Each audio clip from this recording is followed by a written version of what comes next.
లకు అందుబాటులో లేకుండా పోయింది. వసూళ్లు చేసుకోవడానికి ఒక కాంట్రాక్టర్ ఉంటారు.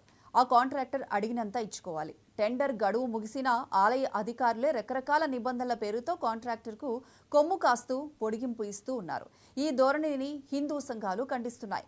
భక్తుల పెళ్లిని కూడా వ్యాపారంగా మార్చేసిన అధికారుల ధోరణి మీద మండిపడుతున్నాయి. అయినా అధికారులు ఎంత మాత్రమూ చెల్లం లేదు.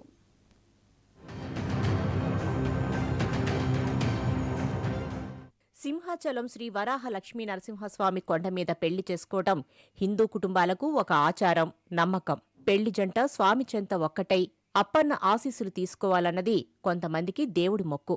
అయితే అలా పెళ్లి చేసుకోవాలంటే నిలువు దోపిడీ తప్పదని భక్తులు ఆగ్రహించారు. ఆలయ అధికారులు తమకేమీ సంబంధం లేదన్నట్టు చేతులెత్తేసి అంతా కాంట్రాక్టర్ ఇష్టమంటున్నారు. నిజానికి గత నెల 22న దేవస్థానం అధికారులు అధికారికంగా టెండర్లు పిలిచారు. అయితే కొండ మీద పెళ్లిళ్లను కూడా వ్యాపారం చేయటమేంటని హిందూ ధార్మిక ప్రజా సంఘాలు మండిపడ్డాయి.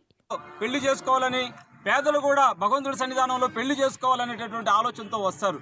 కానీ ఇక్కడికి వచ్చిన తర్వాత దేవాలయ అధికారులు కొంతమంది కాంట్రాక్టర్లకి ఈ వ్యవస్థను అప్పజెప్పేసి కాంట్రాక్టర్లదే నిర్ణయంగా 50,000 నుంచి 80,000 రూపాయల వరకు ఈ వివాహాలు జరిపించుకోవడానికి మండపాలు వేసి వివాహాలు చేయడానికి డిమాండ్గా ఇక్కడ హిందూ ప్రజలపై దోపిడీ చేస్తున్నారు.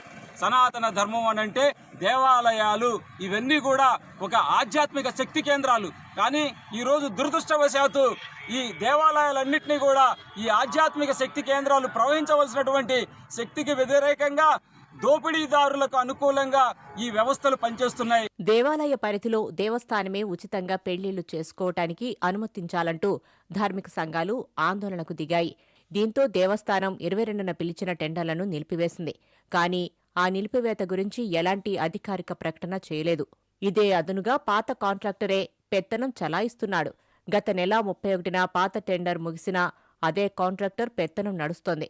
ఇదెలా సాధ్యమన్న ప్రశ్నకు అధికారుల నుంచి జవాబులు లేవు. హిందూ ధార్మిక సంఘాలు ఈ వేలల్లో పాల్గొనే అవకాశం లేకుండా పోయిందని ఆరోపిస్తున్నాయి.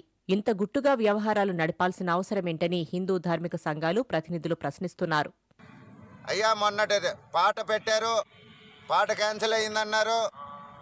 మాకు ఇస్తారేమో, హిందూ దేవాలయాలలో మేము భక్తులకి ఉచితంగా మేము మండపాలు ఇస్తామని చెప్పాం కనుక అని అంటే మాతో మాట్లాడకుండా మళ్ళీ ఒక నెలల్లో ఎక్స్టెన్షన్ ఇచ్చామని చెప్పి ఆ ఏఈఓ కన్సల్ట్ ఏఈఓ గారు చెప్పారు.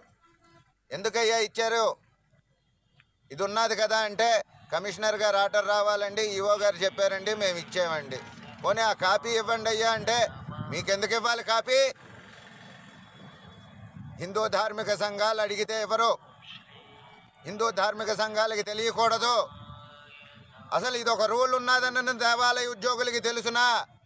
భక్తులతో ప్రమేయం లేకుండా మీరు ఏ కార్యక్రమం చెయ్యకూడదు. కొత్త టెండర్లు రద్దుకు కారణమేంటి? నిజానికి హిందూ ధార్మిక సంఘాల ఆందోళనతో దేవస్థానం అధికారులు వెనక్కి తగ్గరా? లేదా పాత కాంట్రాక్టర్నే కొనసాగించమంటూ రాజకీయ ఒత్తిడులు వచ్చాయా అనే ప్రశ్నలకు సమాధానాలు దొరకటం లేదు. అందులో డబ్బు చేతులు మారిందనే ప్రచారానికి కూడా ఇంకా అడ్డుకట్టపడలేదు. మరోవైపు గత కాంట్రాక్టర్కు నష్టం రావడంతో పొడిగింపు కోసం కోర్టుకు వెళ్లమని ఆలయ అధికారులే సలహా ఇచ్చారన్న ప్రచారం కూడా ఇంకోవైపు నడుస్తూనే ఉంది. ఏమైనా ఫిబ్రవరి, జూలై మధ్య ఈ 6 నెలలు పెళ్లిళ్లు ముహూర్తాలు ఉండటంతో ఈ పెళ్లిళ్ల టెండర్ల వ్యవహారం ఒక కొలిక్కి వచ్చి అప్పన్నకొండ మీద పెళ్లి ఖర్చు తగ్గుతుందేమోనని సామాన్య భక్తులు ఆశతో ఎదురుచూస్తున్నారు.